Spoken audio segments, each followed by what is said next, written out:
코로나 시대에 많이 듣는 말이 있습니다.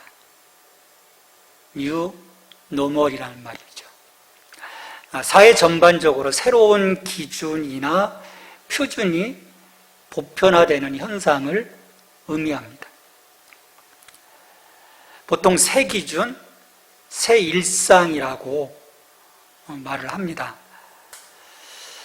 코로나19로 야기된 뉴 노멀 시대는 지금까지와는 다른 접근 방법이 필요하고 이 패러다임의 전환이 이루어져야만 뉴 노멀 시대에 생존할 수 있으리라 생각을 해요. 그래서 요즘 매체들 통해서 이 시대를 살아가기 위해 애를 쓰는 그 모습들을 보면 참 눈물겹죠.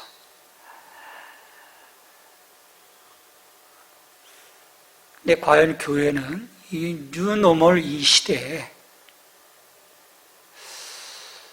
어떻게 대처하고 있는가?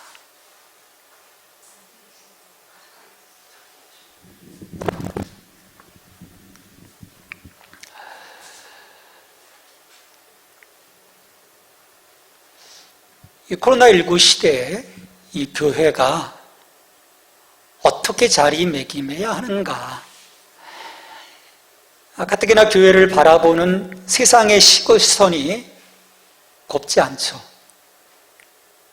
따갑습니다. 일부 교회와 기독교 단체들이 시대와는 동떨어진 상황 인식과 행동에 머물러 있어서 전체 한국 교회까지 부정적 영향을 미치고 있습니다. 근데 좀 더 광의적으로 얘기하면요, 거의 비슷해요. 따가운 시선이 불편하지만 한국 교회가 지금까지 뿌려놓은 씨앗이기에 감당해야 할 일이 아닌가 생각을 합니다. 시기적으로도 이 지금의 상황을 통해 예수 그리스도의 몸된 교회로서의 이 공교회성, 공동체성, 공공성의 회복이 절실히 필요한 때라고 저는 생각을 합니다. 이 시기를 놓치는 순간 교회는 무너지는 거죠. 이 땅에 존재 가치를 잃어버리는 것입니다. 그런 점에서 이 시대에 우리가 그리스도인으로 산다는 것이 어떤 의미인지 그리스도인으로서 우리가 정말 심각하게 생각하지 못한다면 가뜩이나 잃어가고 있던 교회의 영향력은 힘을 완전히 잃어버릴 것이라 여겨져요. 너무도 개인적인 구원에 초점을 맞췄던 한국 교회였습니다. 이 땅의 복에, 부흥에 초점을 맞췄던 그런 교회. 이제는 하나님 나라 회복에 대해 고민하고 실천할 때인 것이죠. 이 작금의 상황을 극단적으로 평가하는 이들도 있어요. 이렇게 언론들을 통해서 보다 보면 이 사랑제일교회 일로 한국교회는 사망선고가 내려졌다라고까지 이야기하는 분들도 있습니다. 사람들이 조용하게 본분을 지키고 있는 그 건강한 그리스도인들을 보기보다는 목소리 큰 자들을 바라보고 그렇게 평가하기 때문에 저는 그렇다고 생각을 해요. 하지만 저는 그렇게 생각을 합니다. 하나님 말씀이 아닌 자기 목소리를 높이는 자들은 저는 그리스도인이라고 생각하지 않아요. 그것은 자기 욕망의 표출일 뿐입니다. 단순히 주일 예배에 참여한다고 해서 어떤 은사가 능력이 있다고 해서 그리스도인이라고 할 수 없어요. 심지어 목사라고 해서 그리스도인이라고 말할 수 없습니다.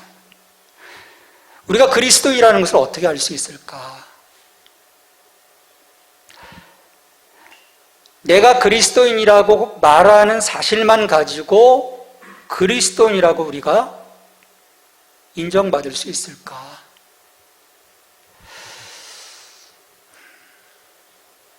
우리가 우리 자신을 좀 철저하게 조명해 봐야 되지 않을까 생각을 해요. 왜냐하면 예수님께서 당신 앞에 선 그 바리새인들, 종교 지도자들을 향해서 뭐라고 말씀하셨습니까? 그들을 하나님의 자녀라고 하지 않았어요. 독사의 자식들이라고 했습니다. 그들은 하나님의 백성이라고 할 수 있는 그 어떤 기준도 그들이 갖고 있지 못했기 때문이에요.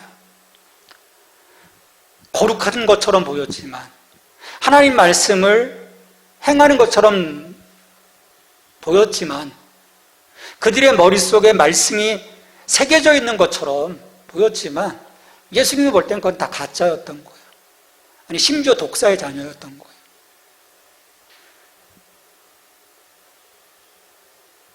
그건 정확히 말해서 사탄의 자식이라는 거죠. 이것이 무엇을 의미할까? 우리가 곰곰이 생각해 봐야 합니다. 어떤 때는 자신들을 그리스도인이라고 자랑하던 사람들이 기독교 신앙의 가장 큰 원수들이 될 수 있다는 거예요. 실제 이런 일들이 한국 교회 안에서 지금 일어나고 있습니다. 복음의 본질을 흐려놓고 있어요. 하나님의 나라의 일과는 동떨어진 일들에 목숨을 걸고 있습니다. 여러분, 그건 예수님 때문에 순교하는 것이라고 할 수가 없어요. 순교라는 말 꺼내는 것조차 하나님의 영광을 가로막는 행태입니다. 자기들의 목적과 유익을 지켜내고자 하는 희생이 어떻게 그리스도를 위한 희생이라고 말할 수 있겠습니까? 그건 단지 하나님의 이름을 망령되이 일컫는 행동일 뿐입니다. 오늘 이런 상황 속에서 우리를 그리스도인 되게 하는 것, 그것은 무엇일까? 여러분, 그건 분명해요. 모호하지 않습니다. 오늘 에베소서 1장 15절에서 사도 바울이 에베소 교회에 대해서 이렇게 이야기를 하고 있어요. 이로 말미암아 주 예수 안에서 너희 믿음과 모든 성도를 향한 사랑을 나도 듣고. 소식이 들려오는 거예요. 어떤 소식이 들려옵니까? 주 예수 안에서의 그 에베소 교회 교인들의 믿음, 또 모든 성도를 향한 그 사랑, 그 사랑을 들었다라는 거예요. 소문이 무성했다라는 거예요. 저 교회에 믿음이 있고 사랑이 있다.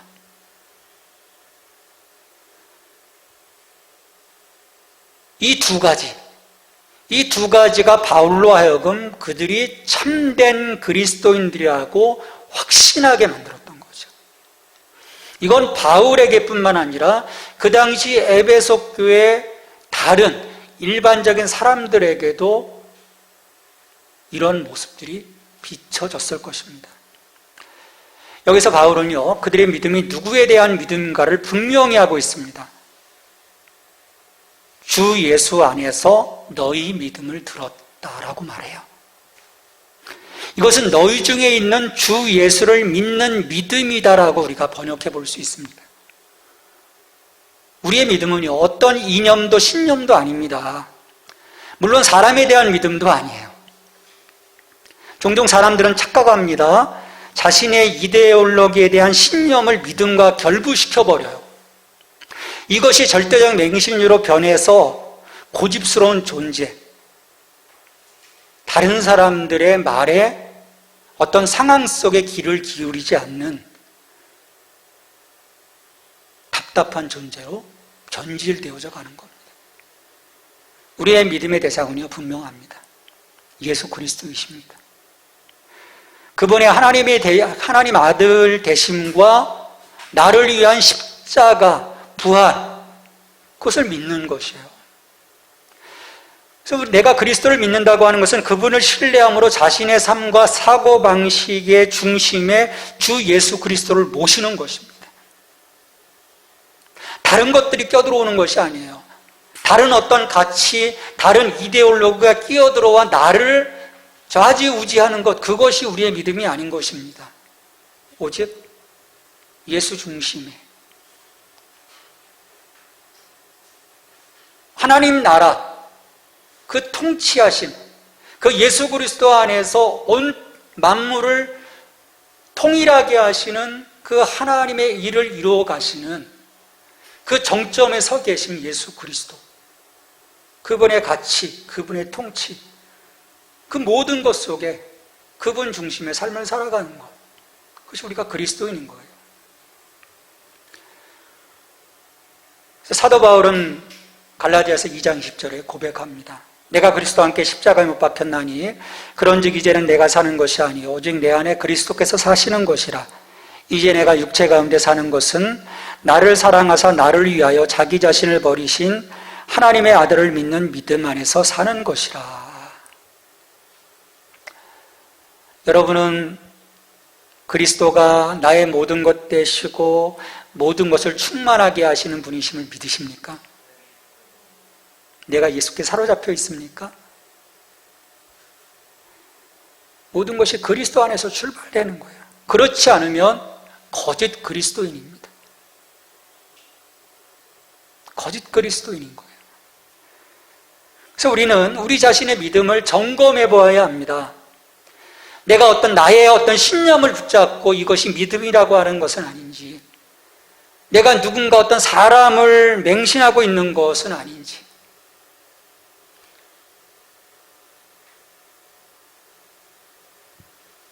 이단들이 그런 것 아닙니까? 사람을 맹신하는 거거든요. 사람을 믿는 거거든요. 진정 내가 하나님의 아들 예수 그리스도를 믿고 있는 것인지. 그래서 고린도후서 13장 5절에서 말씀합니다. 너희는 믿음 안에 있는가 너희 자신을 시험하고 너희 자신을 확증하라. 예수 그리스도께서 너희 안에 계신 줄을 너희가 스스로 알지 못하느냐? 그렇지 않으면 너희는 버림받은 자니라. 절대적으로, 전폭적으로 그리스도를 내가 신뢰하고 있는가?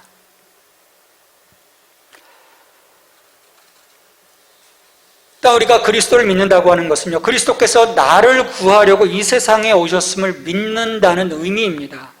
우리를 구원하시는 분 오직 예수 그리스도 뿐이신 거예요. 그래서 사도행전 16장 31절에서 고백합니다. 주 예수를 믿으라. 그리하면 너와 내 집이 구원을 받으리라. 이것을 벗어나 사람이나 신념이나 이데올로기가 믿음의 대상이 되어버리는 순간 우리의 믿음은 생명성을 잃어버리는 것이죠. 이미 그것은 믿음이 아닌 것입니다.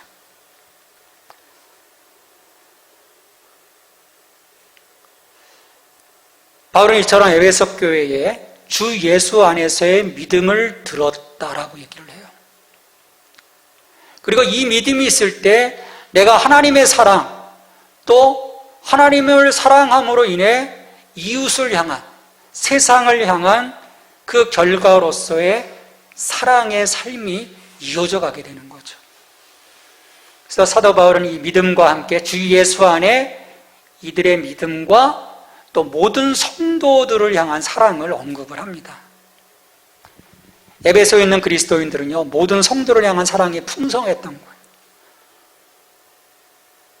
이 모든 성도는 유대 그리스도인들, 이방인 그리스도인들, 모든 그리스도인들인 거죠.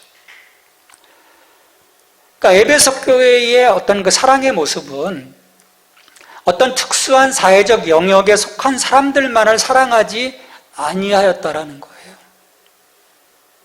모든 성도를 향한 사랑이라는 거예요. 예수 그리스도를 사랑하는 모든 성도들, 그가 어디서 왔는지, 그가 어떤 학교 출신인지, 그가 무엇을 하고 있는지, 그가 부자인지 가난한지가 중요하지 않은 거예요.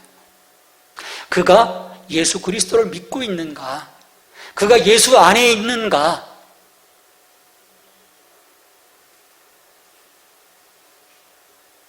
이 에베소 교회 교인들에게는요, 그 성도가 정말 하나님의 진정한 자녀인지,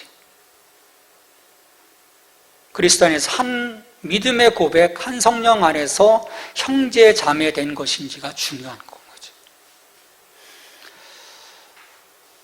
이 짧은 한 단어이지만 저는 이 한국 교회에 주시는 중요한 말씀이라고 생각을 해요.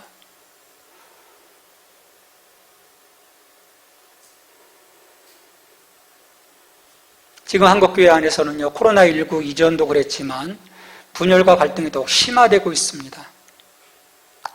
우리의 믿음도 분명히 해야겠지만 사랑이 필요한 때입니다.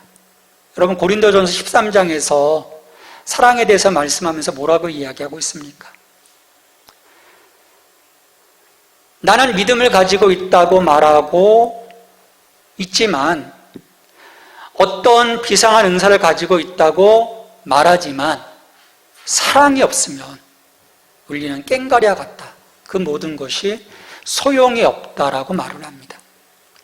그러니까 참된 믿음의 증표는요, 그 믿음이 행동으로 자신을 드러낼 때, 열매로 나타날 때 그것이 참된 거예요. 행함이 없는 믿음은 그것이 믿음이라고 불려진다고 하더라도 그것은 이지적인 신념에 불과합니다. 하나님 그것을 원하지 않으세요. 주 예수 안에서의 그 믿음이 하나님의 사랑과 함께 이 땅을 향한, 그리스도 안에서 모든 만물을 통일되게 하려 하시는 이 땅을 향한 우리들의 마음들, 그 헌신, 희생, 그것들을 하나님은 보시기를 원하시는 거죠. 이 특별히 어려운 시기에는 더더욱 그렇습니다. 우리 초대교회에 어떤 3세기경 정도면 굉장히 어떤 박해가 심각할 때예요. 이때 전염병이 로마 제국 전역에 창궐하게 됩니다. 근데 그 초기 그리스도인들이 박해를 받아가면서도 사랑의 어떤 힘의 위력을 이 교인들이 보여줘요. 전염병으로 인해서 많은 사람들이 죽어갑니다. 환자들이 늘어나고요. 그럴 때 이교도들은 다 도망가죠. 부자들은 다 도망갑니다. 안전한 데를 찾아가죠. 돌볼 사람들이 필요했어요.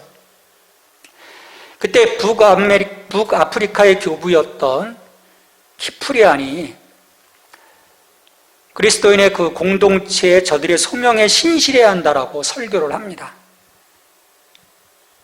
마태복음 5장 43절로 48절의 그 말씀을 가지고 설교를 하는데 이렇게 말씀을 해요.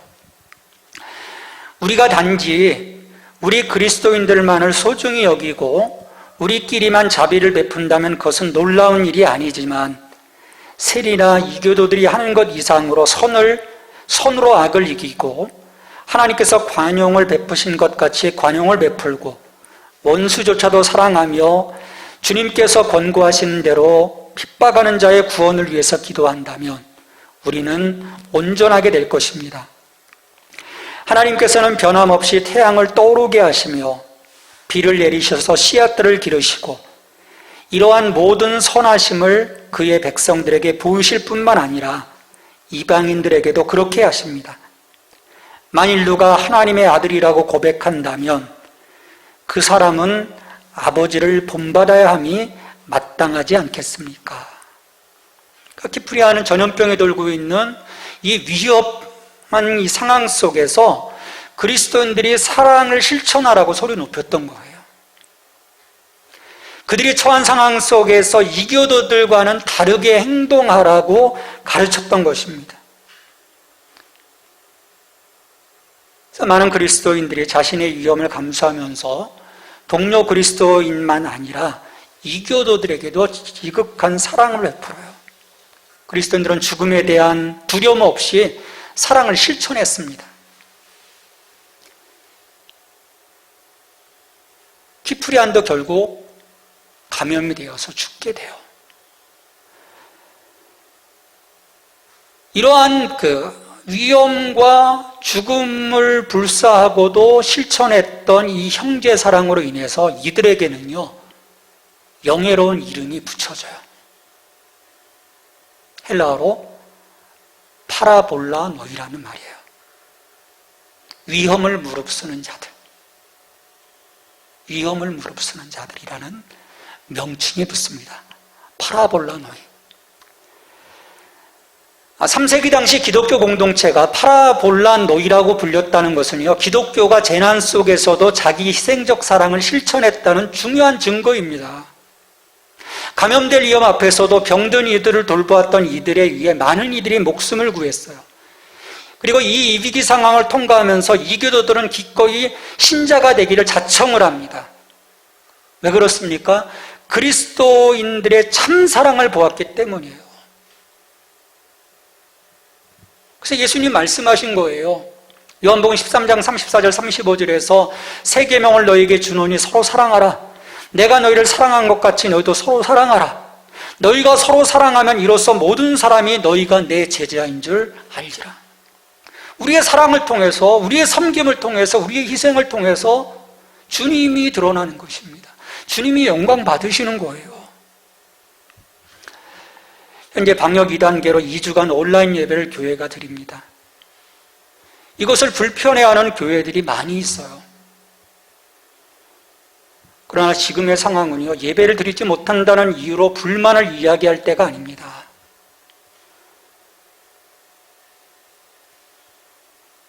확진자가 나왔다고 해서 카페를 문을 닫습니까? 음식점을 문을 닫습니까? 라고 이야기들을 해요.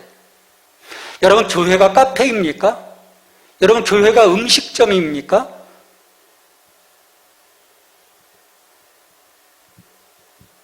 어느 일간지 만화만평에 복음 전파 대신 코로나를 전파한 교회를 풍자하는 만화가 올라왔어요. 전 그 만화를 보면서요, 너무도 마음이 아팠어요.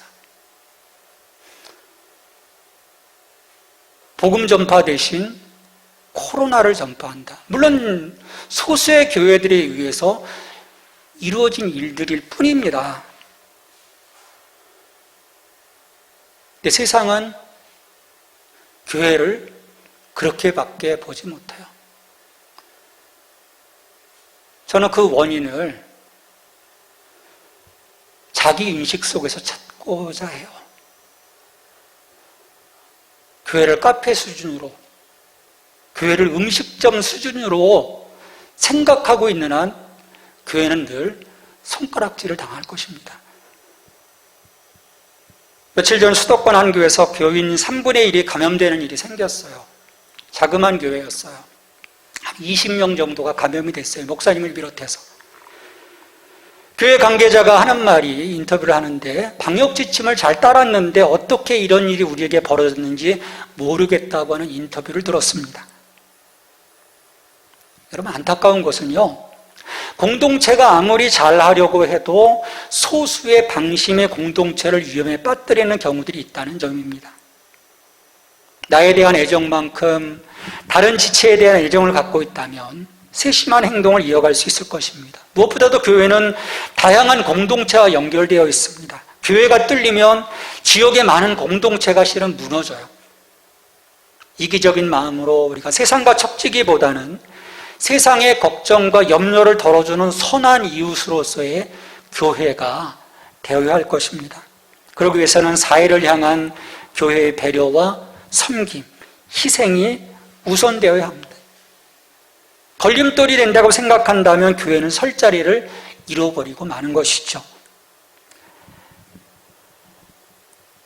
코로나19로 시작된 뉴노멀 시대에 그리스도인들의 정체성을 분명히 하고 교회의 경교회성, 공동체성, 공공성을 회복함으로 이 초대교회에 대한, 초대교회에 세상의 믿음과 사랑을 나누었던 것처럼 우리 그리스도인들이 하나님 나라의 역사에 동참해야 할 것입니다.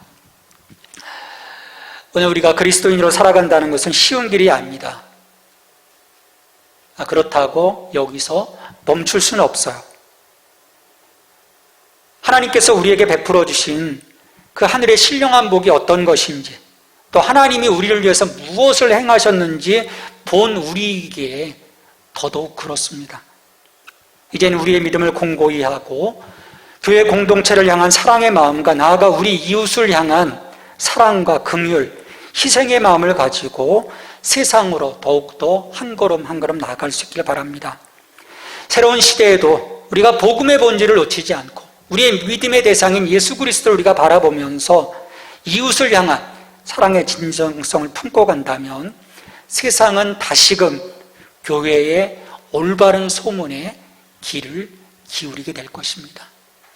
그렇게 귀를 기울일 때 우린 다시금 세상 속에서 우리 교회의 어떤 세우신 그 목적, 너희는 세상의 빛과 소금이라고 말씀하신 주님의 그 말씀이 이루어질 것입니다.